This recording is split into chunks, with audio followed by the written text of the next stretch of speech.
नमस्कार, मैं अल्पना। आप देख रहे हैं मेठी सुमन हिंदी न्यूज। सांसद किशोरी लाल शर्मा ने जन सुनवाई, किसान न्याय यात्रा बैठक और कंबल वितरण कार्यक्रम में भाग लिया। सांसद किशोरी लाल शर्मा ने आज अपने पूर्व निर्धारित कार्यक्रम के तहत गौरीगंज में जनता से मुलाकात की और विभिन्न सामाजिक व राजनीतिक कार्यक्रमों में भाग लिया। सुबह 10 बजे से दोपहर 12 बजे तक केंद्रीय कांग्रेस कार्यालय में आयोजित जन सुनवाई में उन्होंने क्षेत्रीय निवासियों की समस्याओं को सुना और समाधान का भरोसा दिलाया। इसके बाद किसान सम्मान न्याय यात्रा की बैठक का आयोजन किया गया। बैठक में किसान कांग्रेस के राष्ट्रीय महासचिव व प्रयागराज मंडल के पर्यवेक्षक दीपक शर्मा भी शामिल हुए। बैठक के दौरान किसानों के मुद्दे पर चर्चा हुई और न्याय यात्रा को सफल बनाने के लिए रणनीतियां बनाई गई। संसद ने इस अवसर पर किसानों के हित में कांग्रेस पार्टी की प्रतिबद्धता को दोहराया। बैठक के बाद सांसद किशोरी लाल शर्मा ने वृद्धाश्रम में गौरीगंज में आयोजित कंबल वितरण कार्यक्रम में भाग लिया। इस मौके पर उन्होंने कहा कि अमेठी और रायबरेली में सेवा की परंपरा गांधी परिवार की प्रेरणा से चल रही है। उन्होंने कहा कि सोनिया गांधी और राहुल गांधी ने हमेशा जरूरतमंदों की सहायता की है और यह परंपरा आज भी कायम है। उन्होंने बताया कि जो कंबल वितरित किए गए हैं वो गांधी परिवार द्वारा भेजे गए हैं। कार्यक्रम के अंत में सांसद ने वृद्धजनों को सुखमय जीवन की शुभकामनाएं दी और उनकी हर संभव सहायता का भरोसा दिया। इस जानकारी को अमेठी कांग्रेस कार्यालय के प्रवक्ता अनिल सिंह ने साझा किया। उन्होंने बताया कि गांधी परिवार की यह सेवा परंपरा जरूरतमंदों के प्रति उनकी संवेदनशीलता को दर्शाती है। अनिल सिंह ने कहा कि कांग्रेस पार्टी हमेशा जनता और किसानों के साथ खड़ी रही है और यह कार्यक्रम उसी का प्रमाण है। अमेठी सुमन हिंदी न्यूज को लाइक करें, सब्सक्राइब करें और चैनल को शेयर करना ना भूलें।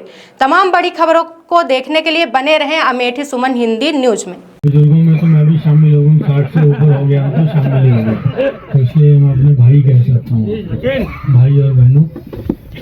क्योंकि अभी मैं पीछे एक कथा, भागवत कथा में था, तो बड़ा अच्छा पंडित जी बोल रहे थे, आचार्य जी, तो उन्होंने कहा कि दान तो ऐसा होना चाहिए कि एक हाथ से दो तो दूसरे हाथ को पता नहीं होना चाहिए।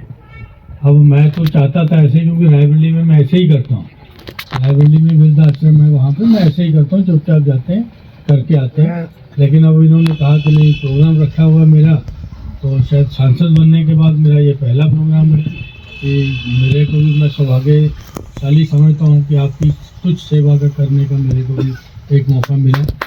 तो मैं आपको बताना चाहता हूँ कि ये जो कंबल है ये हमेशा सोनिया जी की तरफ से आते हैं, गांधी परिवार की तरफ से आते हैं। तो पहले मैं बंटवाता था, अब भी बंटवाने वाला ही रोल है मेरा, भेजने वाला रोल तो नहीं कहीं, ठीक है, वही। क्योंकि आज भी वो जब राहुल जी नहीं भी थे तब भी इस क्षेत्र की इसी तरह सेवा होती थी। कोई हमने उसके अंदर कोई नहीं, इसको हमने राजनीति से जोड़ा ही नहीं। होती रहती थी। तो अखिलेश जी हैं, इनके वो पूरा यात्रा का वो कर रहे हैं, तो हमने इनसे इतना ही कहा कि जाके सब कर लीजिएगा, जो भी हमारे को करने का होगा वो हमारे लोग करेंगे, ठीक है। तो हम लोगों ने इनको एश्योरेंस दिया था आप लोगों के भरोसे, खास करके आप प्रभारी लोग, क्योंकि मतलब कहीं कमी पेशी रहती है तो फिर अल्टीमेटली आप लोग पूरी करते हो उसको। तो ये आप लोगों ने भी, इसलिए आपको मैंने इसलिए स्पेशल बुलाया था कि ठीक है, इनका संगठन है, क्योंकि जो है उनको करने दीजिए, लेकिन बैकअप हमारा पीछे होना चाहिए। क्योंकि मेठी की यात्रा भी थोड़ा सा अच्छी होनी चाहिए, रायबरेली की यात्रा, दोनों गांधी परिवार से जुड़ी हुई कॉन्स्टिट्यूंसी है, तो यहाँ पे यात्रा का वो अच्छा होना चाहिए, बात को है, ठीक है। तो ये इनकी भी ऐसी मनोभावना है